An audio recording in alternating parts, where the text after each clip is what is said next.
Thank you for joining us. Cool. Excited to have Thanks you here for on the having show. me. How you doing? What's been going on? What's the latest? I'm good. Just living in LA and having fun. Yeah. Yeah. Yeah, chilling. Yeah. Tell me about coming to, immigrating, right? You immigrated to Eagle Rock in Highland in the 70s. I did. What was that like? What was like the space like for you coming in at that time and being young and like, what do you remember? I think my earliest memory is probably around when I was 5, going to elementary school in Eagle Rock Highland Park. Yeah. And it's interesting. I was one of 2 Asian kids. I want to say it was predominantly 90% Latin kids. Wow. Probably Mexican kids. Wow. And very few white and black kids in the neighborhood. And my mom just found the spot off of a pole, like a little ad in Chinatown, where the owner was Asian, and she posted a listing for an apartment for rent. So it was a 2-bedroom apartment, and there was 5 of us, my dad, my mom, and my 2 sisters. And yeah, we kind of moved there. I think at that time it felt very luxurious because we had moved previous to that in a 1-bedroom apartment in Chinatown to a 2-bedroom now. Yeah, and we had a backyard, and it was like an amazing spot. And that landlady is now like one of our closest relatives. Oh, wow. And her daughter, who's the same age as my sisters, is like a second sister to us. Her name's Helen. And then through time, through families, we ended up getting related through marriage. Yeah, through marriage. So you got that technical bond. Yeah, so it was this, I don't know, I think we were just in this amazing bubble of amazement. Like we were amazed and excited because we were in America and living the American dream. Yeah. What was the experience like for you from the perspective of being one of 2 Asian kids in from a schooling perspective? Like, what was that like for you? How did you, assimilate or relate, or did you not? Did you choose? Like, what was that like? It's funny. So first thing, I entered ESL. I lived in Peru before this. Okay. And I entered this school as an ESL student. What's the ESL? English as a second language. Yes, got it. And I spoke Spanish at the time. So it was really confusing because I came from Peru. Yeah. So they put me in this ESL program with the other Asian kid. And we couldn't speak the same language. Number one, she was Vietnamese, so we couldn't speak the same language anyways, but I spoke Spanish, so it was even more confusing. They didn't figure that out until a week later. And so because I spoke Spanish, I think the school was just confused by it. Yeah. But yeah, I think that I didn't think anything different at the time. To me, I think I just gravitated towards people just because of people. I think at that moment, I didn't really see differences. Yeah. You're 5? 5, 6, like, who knows what's happening, right? It's true. At that time, but I guess at the same time, you can also pick up on different things from an observation standpoint. Yeah. You were speaking a little bit about family in that pocket earlier. Sounds like family is a pretty big component of your life. How would you describe like your family and your bond with your family today? Yeah, I'm really close with my family. I even went so far as to start a business with my family, which is crazy. But I'm really close with my family. I think moving back to LA was really about reconnecting with my family, deepening my bond with my mom. I think I've always had this feeling of just living life with no regrets. And so moving back here was a big intention to really, I think just not have regrets. Where does that come from? Living without regrets. Is that just from lived experience, or is that something that came from someone in your childhood, or? I think because I grew up with nothing. I always grew up with nothing. And when I think back to my childhood, there was this longing to to reach out and go somewhere else, to think about what my future could be. And I think that always stuck with me. And so in everything I do, I think about what's the future me gonna look back to? And how am I gonna make something that I'm doing today important 20 years from now? That's that future part of you that starts to kick in. Yeah. Where you're like, what's it gonna mean when I look back on it? Yeah. It's a weird, and I tell this to everybody, but I always think about, like, in 20 years, am I gonna look back and think that I did something really good? Is that something, does that feel like a anxiety point for you? Is it something that keeps you up? Not an anxiety. I Not think that way. I'm the type of person that needs to build my own parameters and have my own focal points. So it's my parameter for me. It's my way of building some type of a wall, so I feel comfortable. I see. And so most of your family is based here, or like in California? Yes. Yeah. Most of my family, almost entirely. My entire family from my mom's side lives here, and then my dad's family lives in Peru. Yeah. I'm guessing they were pretty excited when you decided to move back this way. Yeah, I think people were surprised. I think I seem like a New Yorker for life, but so I think people were surprised. But I'm super excited. Yeah, as you were coming up and evolving and growing as a human, how early on did you start to identify as gay? Like when did you start to identify? Probably when I was, I would say pretty early on. Yeah. Even when I was like 8 or 9 years old. Wow. Like I knew I would be lying if I would say like, oh, I can't wait to date this girl or marry this girl, or in fact, I felt like I really had to like try to like find a girlfriend, to fight this thing that I didn't know what was happening. And I would say comfortably probably around when I was in 9th grade, so that would be like 14 years old. Yeah. I started to, it felt like it was something that I couldn't change. And so I became, I think, just more aware of it. I think the interesting thing is I've never not been me.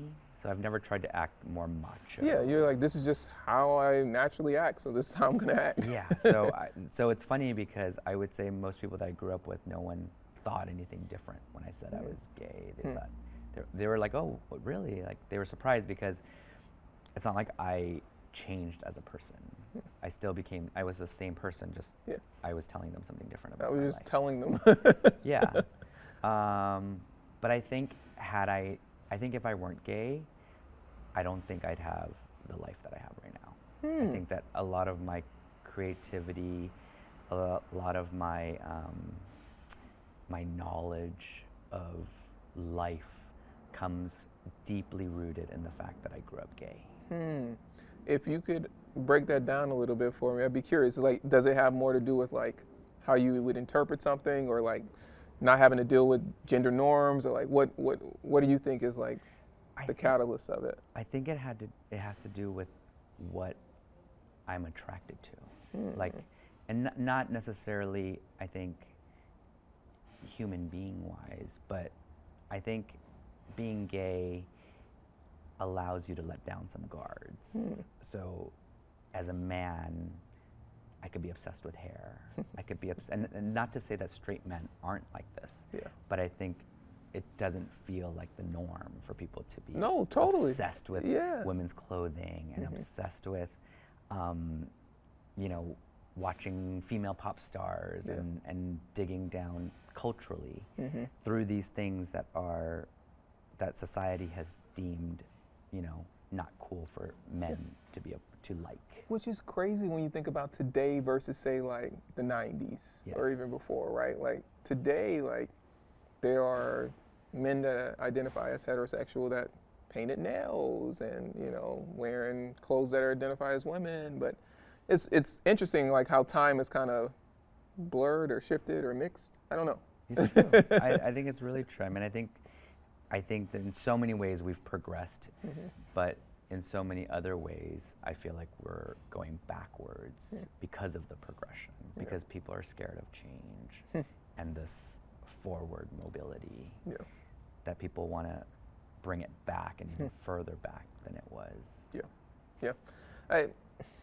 It's fear.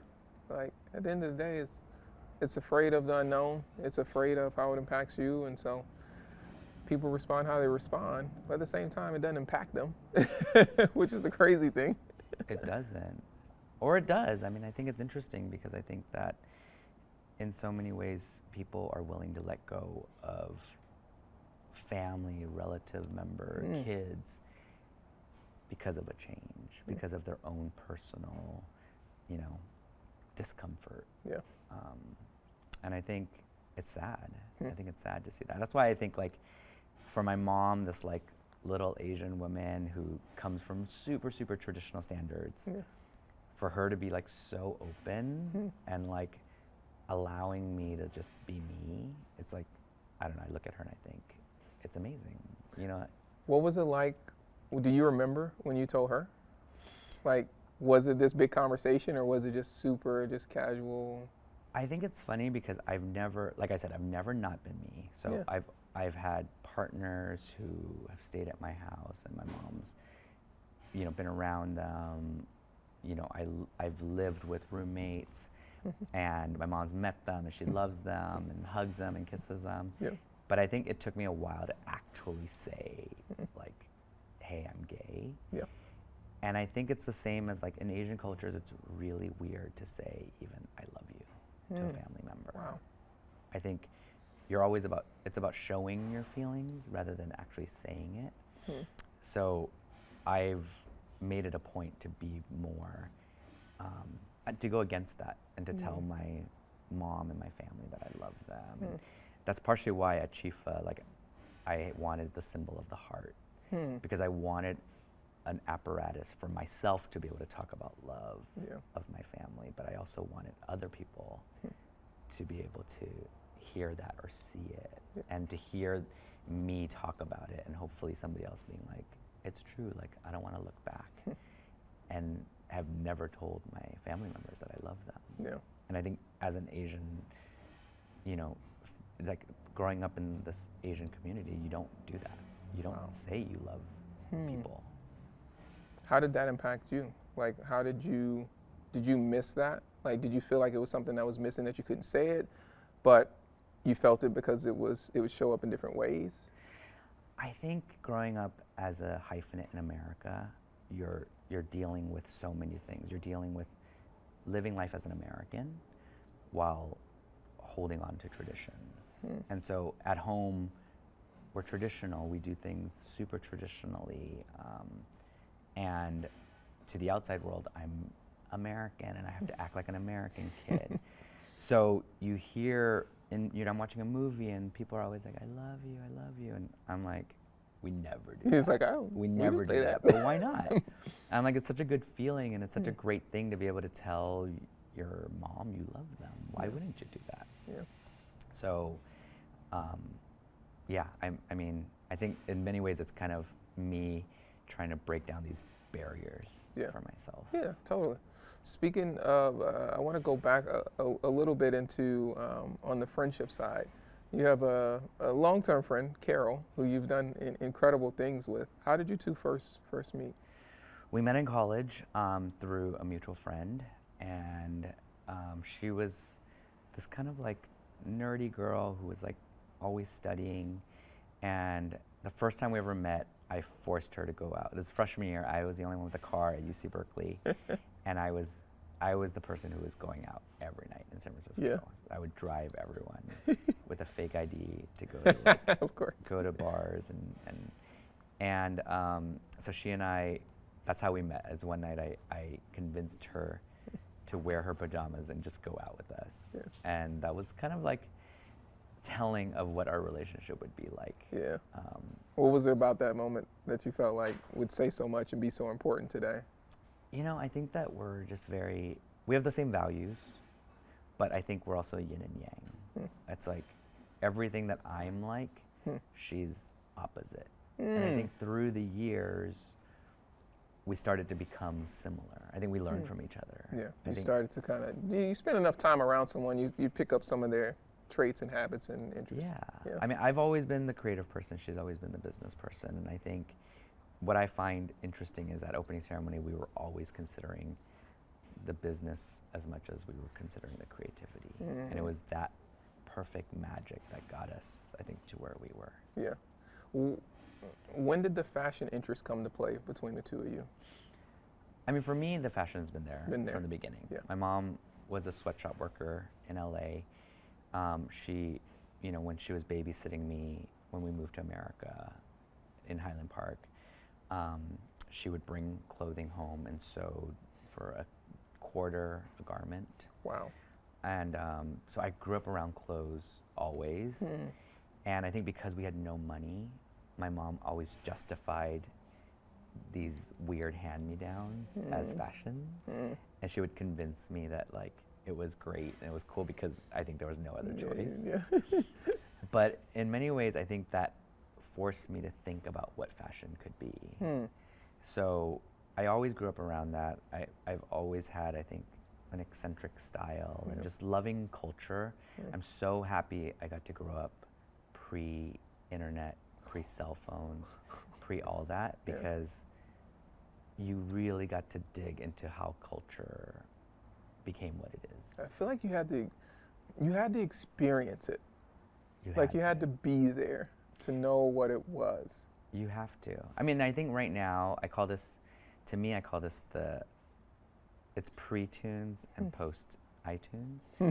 And I say that only with the most, you know, I obviously I love Apple and everything, but I think, I got you at it. Pre-tunes. Okay. Pre-tunes, that was a good one. That was a good one. I haven't heard that one before, but I was like, yeah, you're right. Like, is anyone still buying? I think there's, just like anybody, people still buy CDs, so yeah. Okay, or my water. Thank you. There was that era of things, of course. Vinyls outsold. I think last year the stat was vinyls outsold CDs for the first time in history. Well, supposedly cassettes are going to make a big comeback. Have you heard this? Cassettes? You heard it first here on this podcast. Yeah. Supposedly cassettes are going to make a huge comeback. Huh. I mean, I will say, probably one of few here, I do miss having like the singular music device. Like I just, something about that I miss. Yeah. Like, you were forced to listen to like Thank one you. thing. Yeah, man. Versus, I don't like that anymore. I'm gonna listen to this now. It's like, this all you got. I feel like it's contributed to like societal attention to, you know, whatever they call it. But like, yeah, I feel like it's totally a contributor. Like sometimes having everything is not great. It's not great. I'm going to dig into this. Yes, I'm sorry. We going in. This is the beginning of that conversation. Pre-tunes, post-tunes.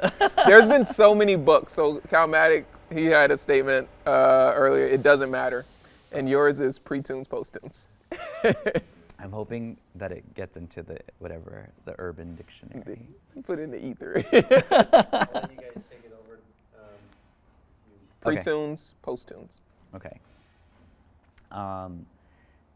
So I really feel like there was this moment, which I call pre-tunes and post-tunes.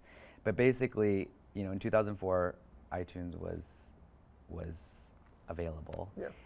And in many ways, I think it changed culture. Because, you know, prior to this, you would listen to albums and you would listen to the radio, and that's how you got your information.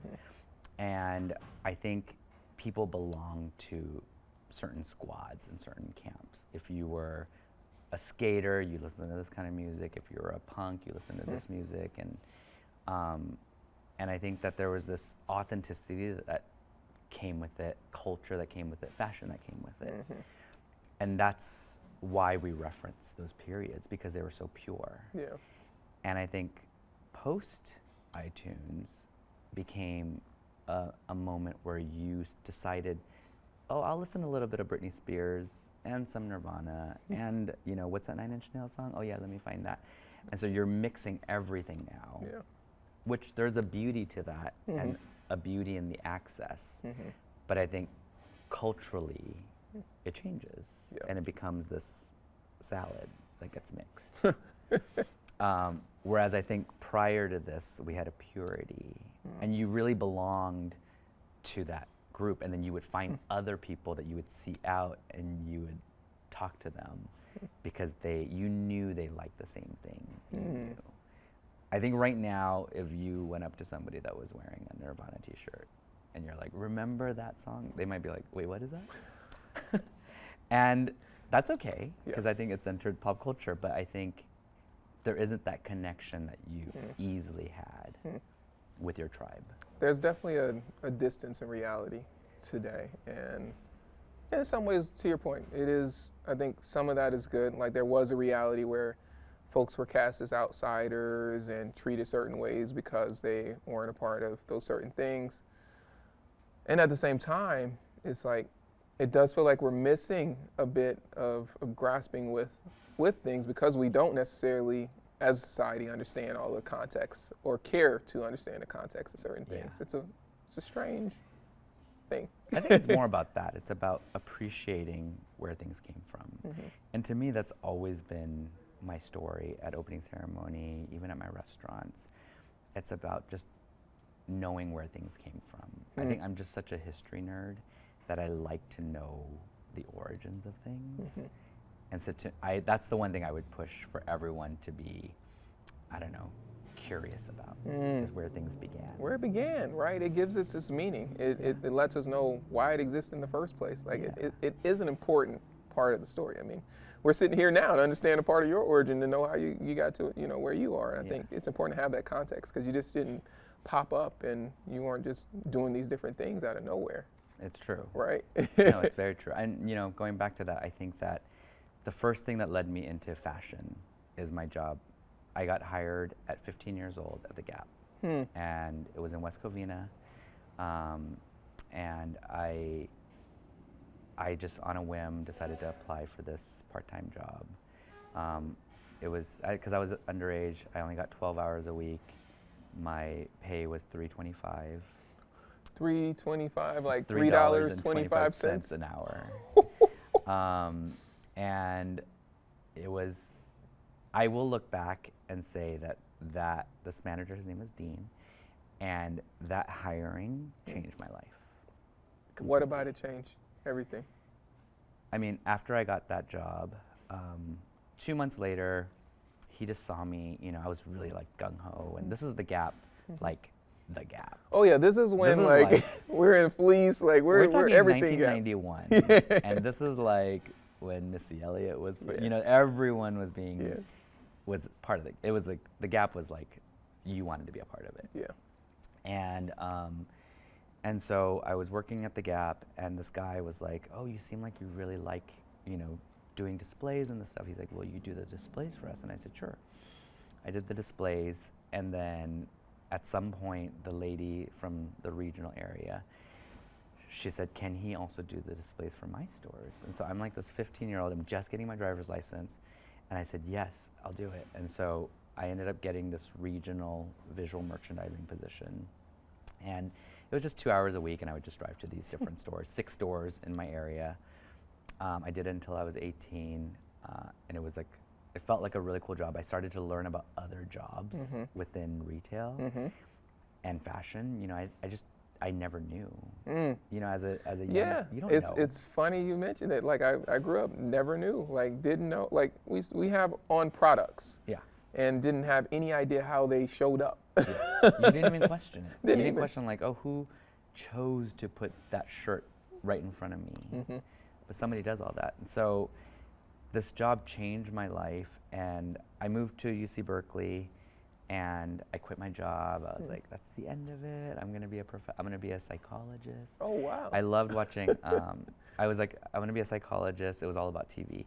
Or I was going to be in advertising, which felt like the psychology of shopping. I love watching Who's the Boss, and I loved the mom, Angela Bauer. And so I was always like, oh, I'm going to take her job. Like, she seems cool. Yeah. And so I thought that was the end of it. And then as soon as I went up there that week, the manager called my mom, who then gave my number to the Berkeley Gap. And they called me and they were like, I heard you're really good at this. We need somebody. Will you work for us? I was like, okay, fine. I ended up working there for 10 years. Oh, wow. Old Navy. Yeah. It was the birth of Old Navy. Mm-hmm. I ended up getting hired at Gap Corporate. So by the time I was 23, I was a director at Old Navy with a really high up position. And then by the time I was 25, I became a creative director at Old Navy. So how do you go from director to creative director?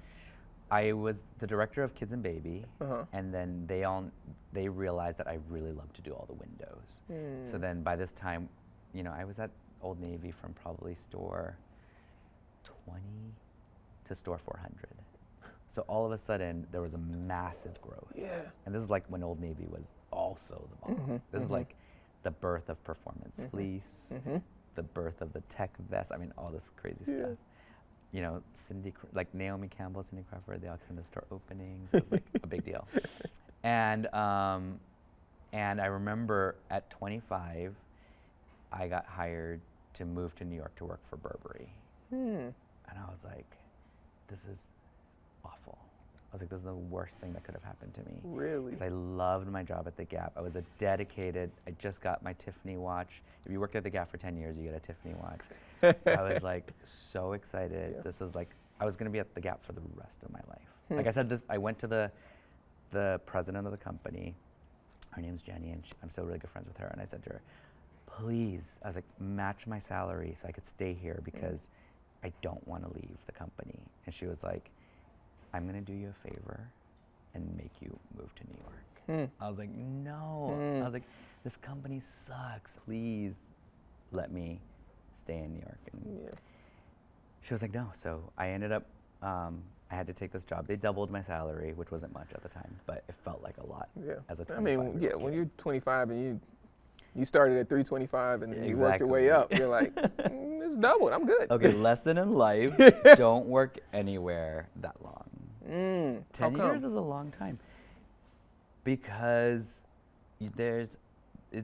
you're basically, I think internally, your value isn't equal to what they're willing to give you. And I think it's an interesting, it's something I look back on and I think I shouldn't have stayed anywhere that long. But, so I moved to Burberry. This is in 2000, pre-rebranding of Burberry. So in my portfolio, I got this dusty thing that was like, we have a trench coat, we have this plaid, we have these umbrellas, we have these scarves. Our clientele is 60 years old right now. This is what I mean by it was an old company. It was old. This is not the Burberry we know. Yeah. This is when it was actually an old company.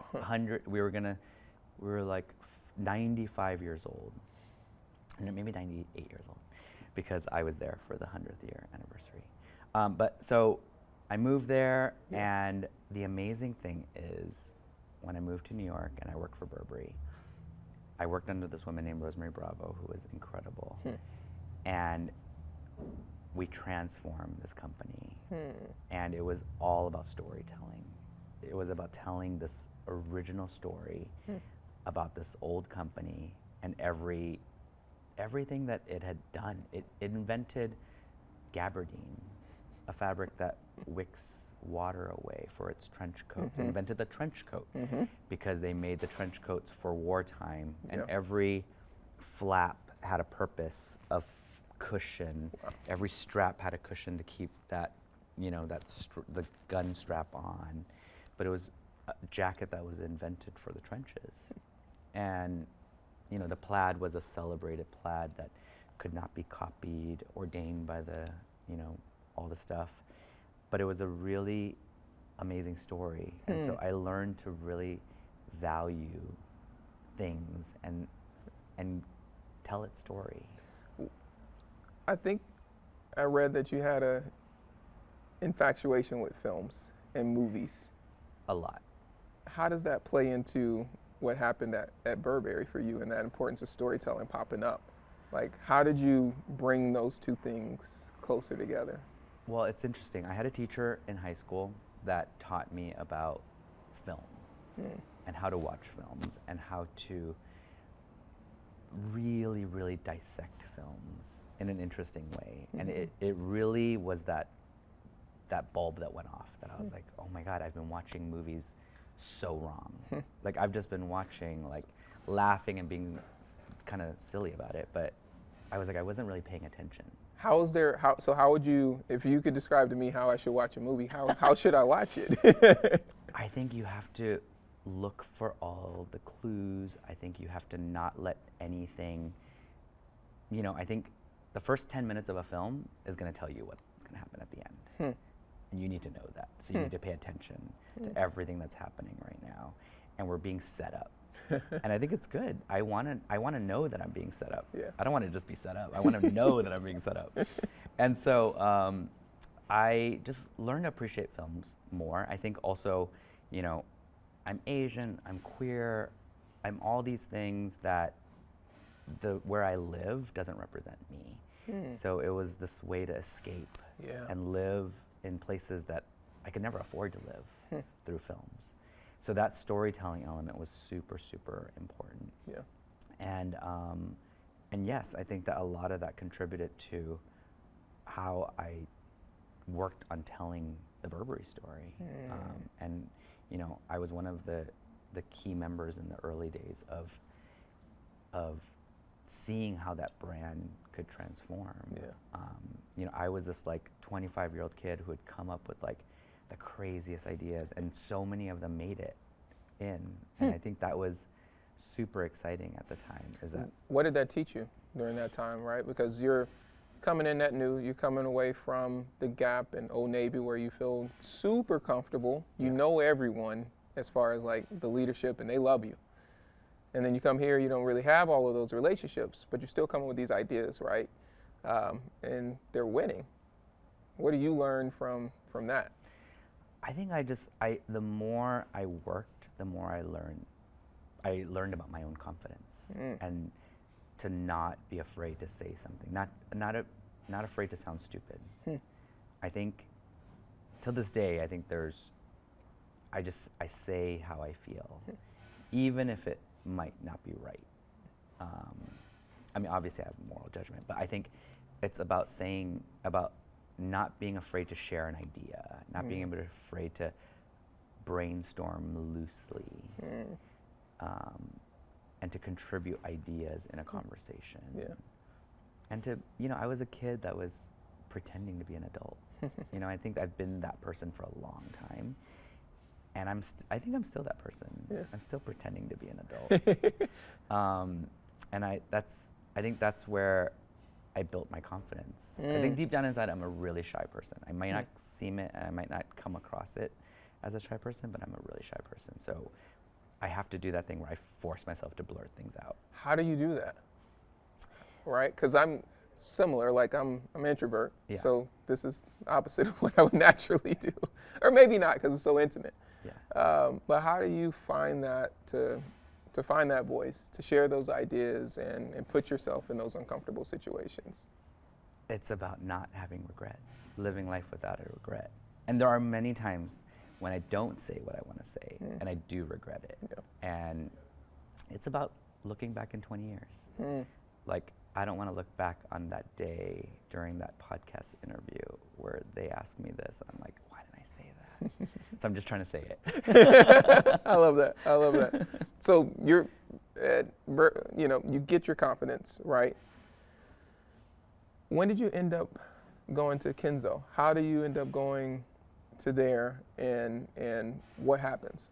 Okay, so the journey to Kenzo starts with me quitting my job at Burberry, because 2 years into it, now I'm 27, I've worked at the Gap for 10 years, 2 years at Burberry, and I'm like, actually it was almost 3 years. And I was like, what am I doing? Is this gonna be my life? Am I just gonna live corporate? Corporate fashion life? Is that really my thing? And Carol, at that moment, she worked in corporate fashion also, and she had just gotten laid off. And she was like, oh, what should I do? And I was like, I don't know, let's go on vacation. So we went on vacation to Hong Kong, And it was the first time I took a vacation because I'm like a good, dedicated employee that would never take vacation. Wow. So you were like just constantly working. No, I would constantly work, and I was like, I'm gonna ask for a vacation. Everyone at my work was like, what? Like, you're gonna take a vacation? I was like, yes. So I took a 2-week off. I went to Hong Kong, and we met all these amazing people. And in that moment, I turned to Carol, and I was like, we should start a store where we carry all these amazing people, and then we get to also carry all these people in New York that we love. And let's have a competition between countries and designers. She was like, okay, sounds good. She's like, let's start it. So I was like, okay, we're gonna go back. We're gonna have a serious breakfast and write this out. And we still have this notebook till this day, where we sat down and she was like, okay, what's it gonna be? And I was like, okay, it's gonna be competing countries, and we're gonna get the consulate of every country to pay for our flights and hotels, because we had no money. Yeah. So they're gonna pay for our hotels and our flights, and we're gonna go and we're gonna tell them, we're gonna bring all these amazing designers to the US and give them exposure. You pay for our trip. And that's the concept of the store. How did you know they would give you money for these flights? Because we knew that we could just go. We were like convinced that we could go to the consulate. This is just a crazy idea. Yeah. We're like, who's gonna pay for this? And I think we had a friend at some point worked at a consulate for another country, and I think they tried to get us to do something, and I was like, what do you like? They're like, you want a free trip?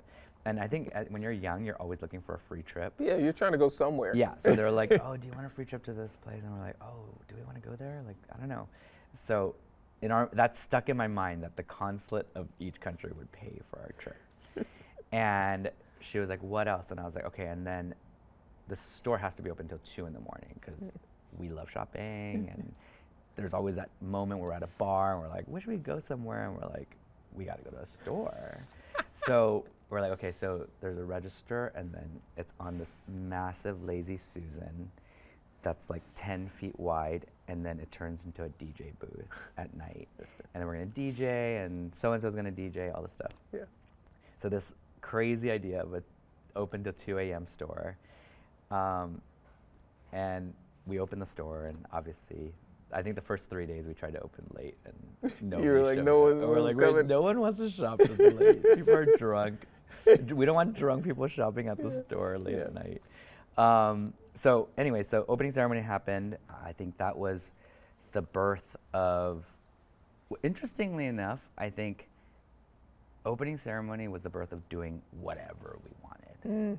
It was that because this is your first time being out of the corporate bounds, and like you're both super young at this point, and you're like, we don't have anyone telling us what we can and can't do. Exactly. And I think I just came from like a luxury environment, and it was very much like the white shirts, should we put them in plastic? It was all this stuff, and I was like, okay, forget it. We don't want, I want anybody you could touch, try on anything you want. It was this freedom that I just wanted to open up to everybody. And I think that's what it was. So we ended up getting, the first trip we ended up paying for ourselves, and we sold out of stuff the first month we opened.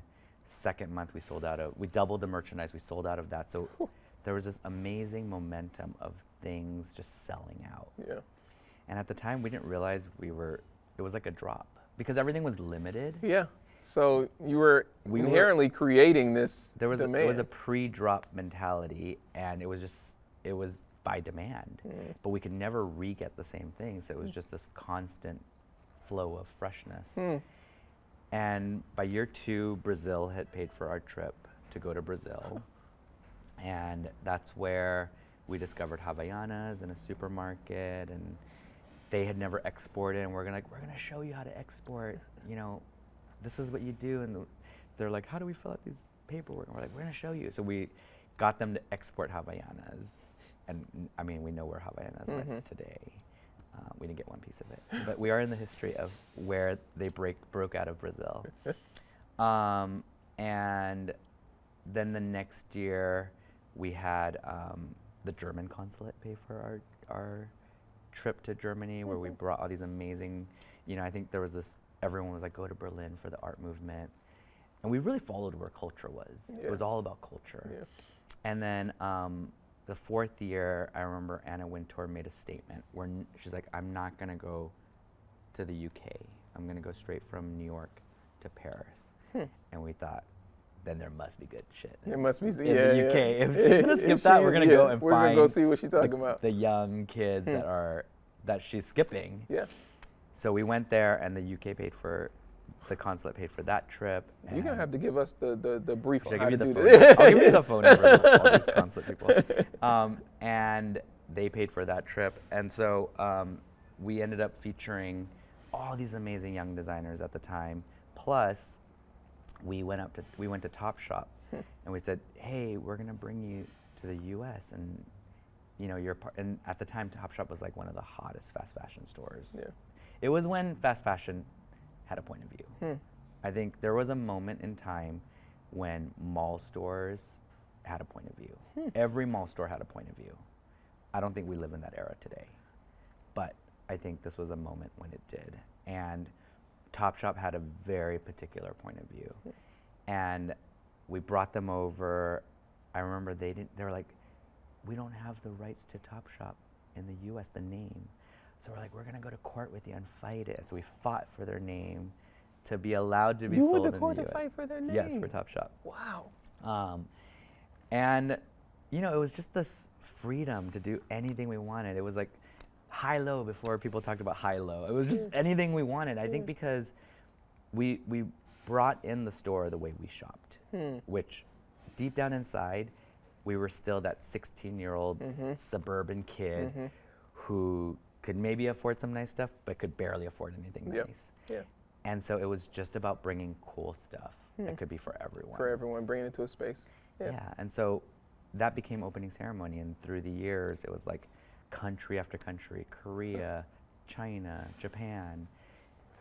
Every year we would go to another country and just pick up what we thought was the best of the best. Yeah. And they were all generally nobodies, designers that were not. Yeah, they big. weren't extremely popular, but you saw something in what they were. We did. making. I mean, that's how we got Jacquemus' first season. We got JW.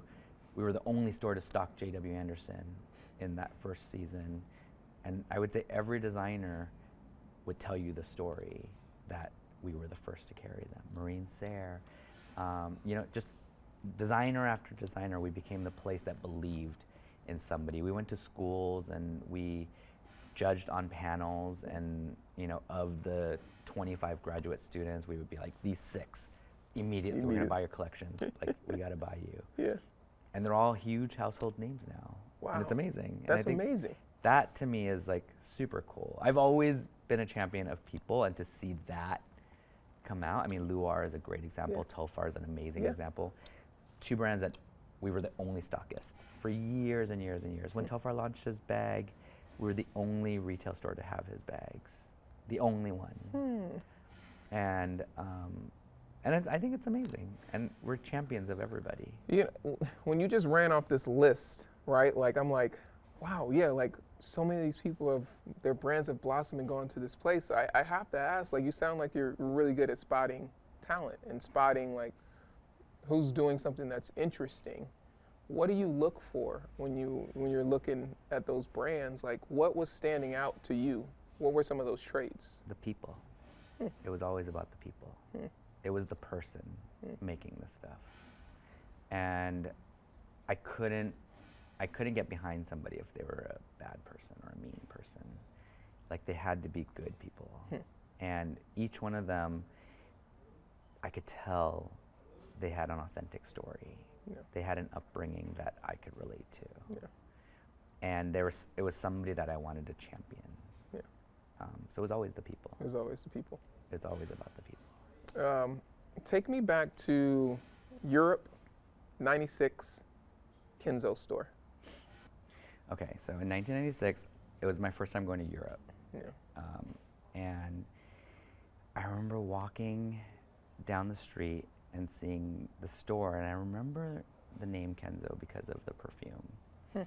And my mom having the perfume, so I was like, oh, let me go into the store. And it was at this moment that I learned that it was the first Parisian house founded by a Japanese man. And I was so shocked because there were, you know, this is like 1996, pre-internet. Magazines were the only way Yeah. we learned about brands. Yeah. And you would hear about Japanese brands or Asian brands that existed in Japan or other places. But rarely, I'd never heard of a Parisian brand started by an Asian person. So I remember asking the sales associate about the history, and they were going off about Grace Jones. And it was like so much information. And I was like, oh my God. And so that was my first kind of taste. Yeah. Because I couldn't afford anything, but I was super excited to learn about the brand. Yeah. And so on the 10-year anniversary of opening ceremony, I remember my PR team and everybody, they were like, okay, what do we want to do celebrate? What's the party? What's this? And I was like, okay, you guys, no one is taking us seriously. I was like, no one, everyone's just using us. I was like, we've done all these partnerships and collaborations, but everyone is just, and I went to so many brands. And I was like, let me in your brand and let me affect your business. Like, how did you want, like, in what role you wanted to go in as like a creative director, or what were you trying to? I didn't even know what the term was. You weren't even titling it. You just like, I we was got like- ideas. Yeah, I mean, every brand that we worked with across the board, Nike, Adidas, Timberland, Vans, everybody, same story. We have a really strong men's business. We have yet to find the right thing for women's. And in my mind, I was like, really? Like, I couldn't, these were like historic brands. Yeah. And I was like, and I see women wearing it. I was like, what do you mean? And then as I dug into it, as we did collaborations and partnerships with people, and they would show me the product, I'd be like, oh, this is why. I was like, we're dividing people in these brands. We're saying men are like this, women are like this. And I was like, why does it have to be that way? Yeah. So anyways, I would go to all these brands, not necessarily the ones I mentioned, but maybe not. And I was like, you guys, let me in and let me help you. Let me help you build that women's business. Yeah. And everyone's like, no, we like you as a marketing person. Like, we think that's the right thing. And, you know, we just really like doing these fun hits with you. Yeah. And I was like, but they sell out and they do so well. And they're like, yeah, but, you know, these are just like marketing pushes. We have our core business. It's X, Y, and Z. So I was like, okay, forget it. I was like, so on our 10-year anniversary, I was like, you guys, we have to do something serious and show a brand that we can make a difference. And I remember everyone looking at me like, okay, like, what do you mean? Yeah. I was like, I don't know, we just got to go and like take over a brand. And my PR person he was like, what about Kenzo? I was like, oh my God, that's perfect. I was like, that's the perfect brand. Yeah. I was like, they're sleepy, no one cares about them. So he got us in touch with the person at the time at Kenzo, and we all got on a conference call, and the guy was like, you know what, like, interestingly enough, we are looking for a creative director at Kenzo, but we think we've made a decision. And we're announcing it this Friday. And we're like, but we honestly have like the best idea, even though we didn't. We're like, we have the best idea, like there's no way, you have to hear us out.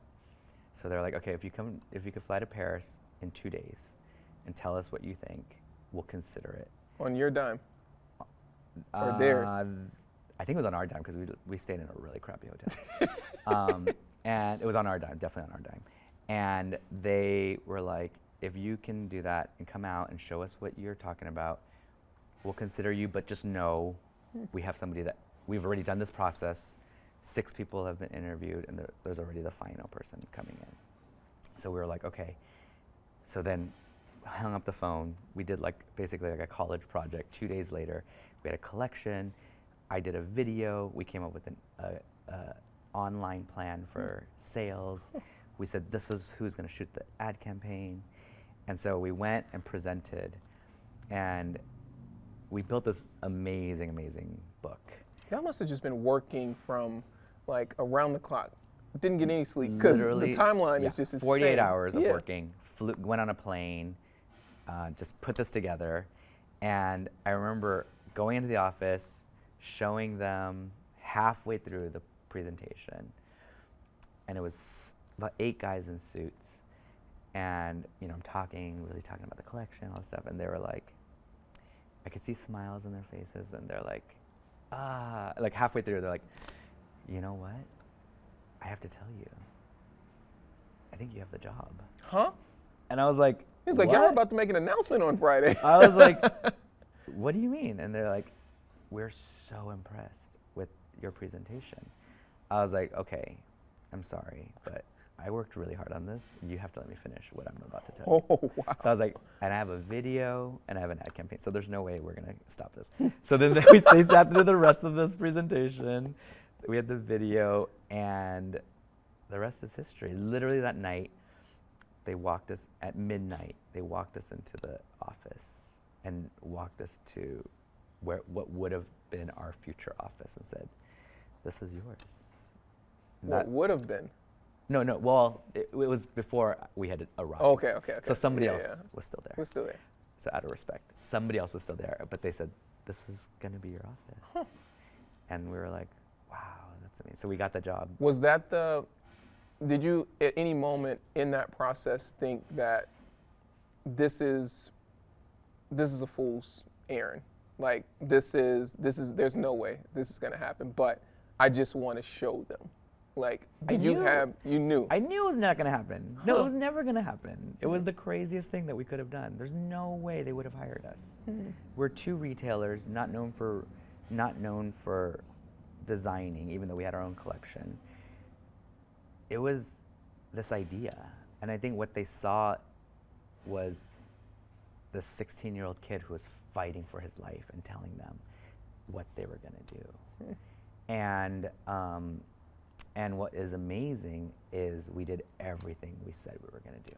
Wow. In that moment, we said we're going to have. Oh my God, spacing me for a second. Oh yeah. We're going to have.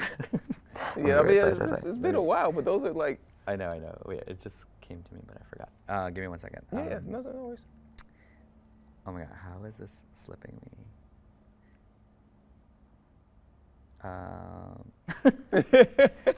Wait, who is? Because you were talking about you wanted to finish your presentation and your ideas. Oh yeah. And you're like, they have to, like, because you just felt like the ideas were so good. Yes. But you were gonna go into a nugget there, but I'm trying to get that nugget back. I know, I'm trying to think of his name. Oh my God, his name is slipping me. I don't know why. It's like, who's the guy that was married to Grace Jones?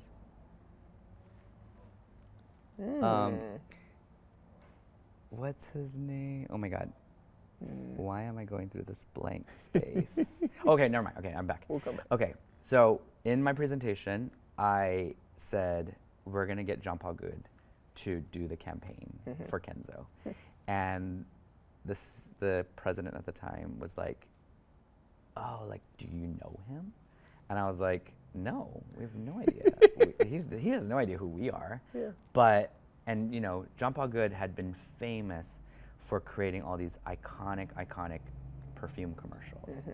And I had known that he'd never done fashion before. And so I remember when I got my job at Kenzo, my first week, I said, I have to meet Jean Paul Good. Yeah. And he was like, sure. He's like, why does this guy want to meet me so bad? And I ended up meeting him. And he's like, you know I never work in fashion. And I was like, why? And he's like, because I sketch. And no one will ever let me sketch because it's a conflict to the designer. He's like, with perfume, I can sketch because I'm creating the sketch for the fantasy. Yeah. But if I work in fashion, I'd have to sketch what you designed. And I was like, let's work together. Yeah. I was like, we can work together and make this happen. Yeah. And lo and behold, our first ad campaign was with Jean Paul Good, and that's what put Kenzo on the map. I'm just fascinated by the things that you're manifesting into reality. I mean, I think Like, that's a real skill. it's because I'm a cultural nerd, and it's about looking back in 20 years. And I knew if we did this, we were gonna, and also he hadn't been doing much. I think he he was friends with Kenzo, but he never made anything with him. And when we met, he said he really regretted not doing anything for Kenzo. So, and then when I met Kenzo, because I became really close with Kenzo, the designer, he said, I wish I worked with Jean Paul Good, but we never did. So I manifested this historical thing that never happened, but got to make it in both their lifetimes. Yeah. And brought it to life. Goodness. So what happens with Kenzo after that moment? Like, what did you see transform with that brand? I mean, in my first show, I put a sweatshirt on the runway, and the company was like, no. Like, we don't do that. And I was like, I don't care. I was like, honestly, as a kid, like, that's how I learned about fashion and luxury brands, is through the sweatshirt. And they're like, yeah, but that's called a promotional product. And I was like, I don't care. Okay. Like, to me, it's just clothing. Yeah. I don't care if they got it for free with a fragrance or whatever, but it's clothing. And I really held on tight, and we put it out there, and that oddly kind of like really made a big switch. Yeah.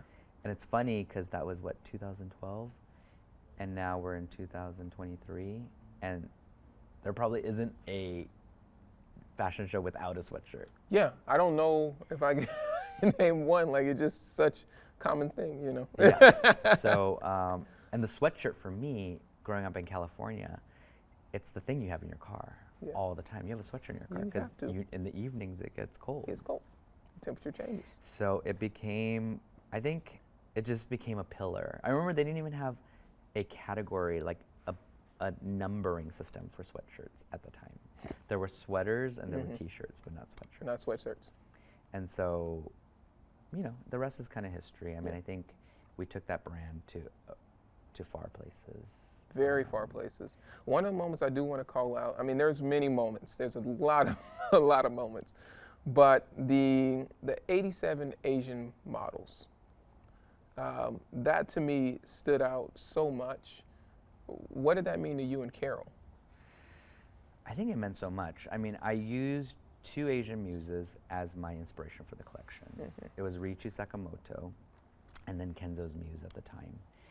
And the 2 of them were the muses, so it made so, you know, in my storytelling element, and I think if we could ever go back and dissect every fashion show I ever did, I could tell you the nuance of what I was doing. But in that show, it made sense. I was like, the muses are Asian. I want to do an all Asian show. And it was hard to find 87 models in Paris in that June period. So we had to fly people in, and I remember the company was like, what is going on? And I was like, we have to tell the story. And we have to believe in what we're about. Yeah. And I think in my 10 years at Kenzo, give or take, I would say 20 years from now, I could look back to every season that I did, and I'll say, that's why I'm so proud of that moment. That's why I'm so proud of that moment. And that show was really monumental in so many ways. I think it was monumental for us, but I think seeing the cast, the model crew that was backstage, like crying backstage, because they had always been the tokens. You know, at the time, it was like Asians were the token models that were necessary for Asian business. But, and you would hear like, oh, we have enough, like we have the 2, like that's enough. And that was like common. Yeah, because it was a very white-dominated space. And to make a casting based on race, you know, I think we were saying something very particular when we went out to all the agencies, and we were looking for. It was interesting. I mean, I think I've never taken a moment for granted, and I've always been very. I think we talk about the word inclusive, but I've always considered all of that in everything I do. Yeah. And so that was just like one experience where I feel like we got to see something so pure, and people that I idolize, like Solange is a good example. Yeah, I mean, you know, there's Solange, people, the gown, like even her wedding, those moments. Yeah, like, but I think she's an amazing ambassador of how she speaks about her culture. Mhm.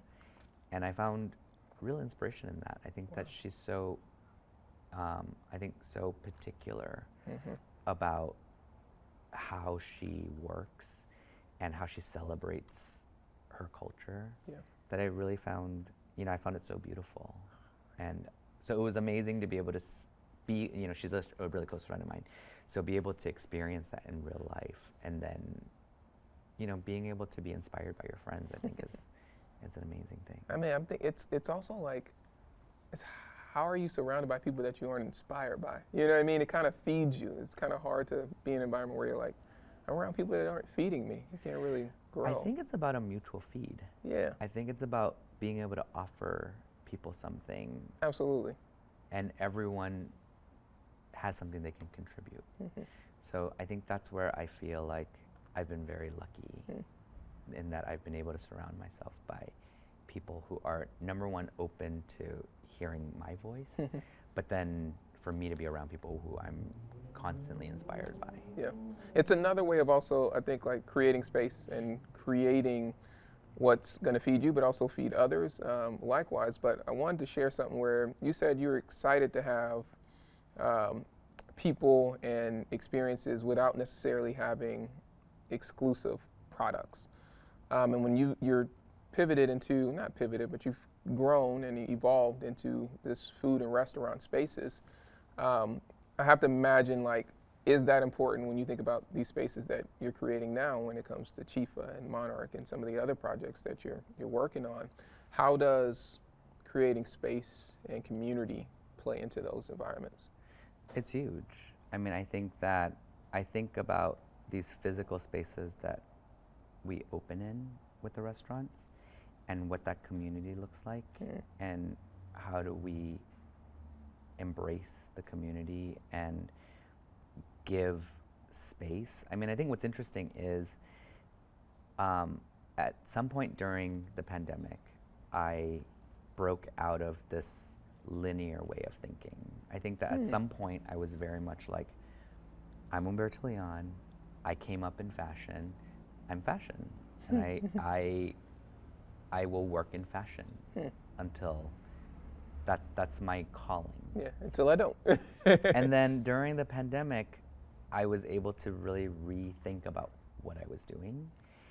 And I think more than anything at opening ceremony and at Kenzo, what I was able to take away from that in this time of reflection is that I was able to create a feeling. And when you have a feeling, you can take that feeling to other things. And so when I look at what I'm doing in the restaurant world, I can move that feeling that I loved into this new space. And I'm still doing all the things I did at opening ceremony, which was creating a community, creating a space that could nurture youth and all these people. And so now, at the restaurant, we constantly think about people that we can work with, whether they're dessert makers or people. How do we bring in people into the space to collaborate with and to partner with? So I always tell the people are like, oh, like I love opening ceremony and like I miss it, but now I want to come to your restaurants. And I say, well, actually, these restaurants are opening ceremony, just in food.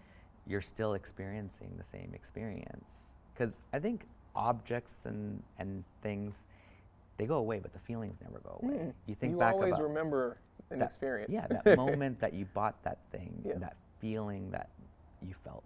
Yeah. That's inside of you forever. So as you were talking about how you've changed from the linear thinking, like you're not just in fashion. You can create whatever feeling through whatever you decide to venture into. And right now that is in restaurant space. And in particular, you end up starting with a restaurant with your family.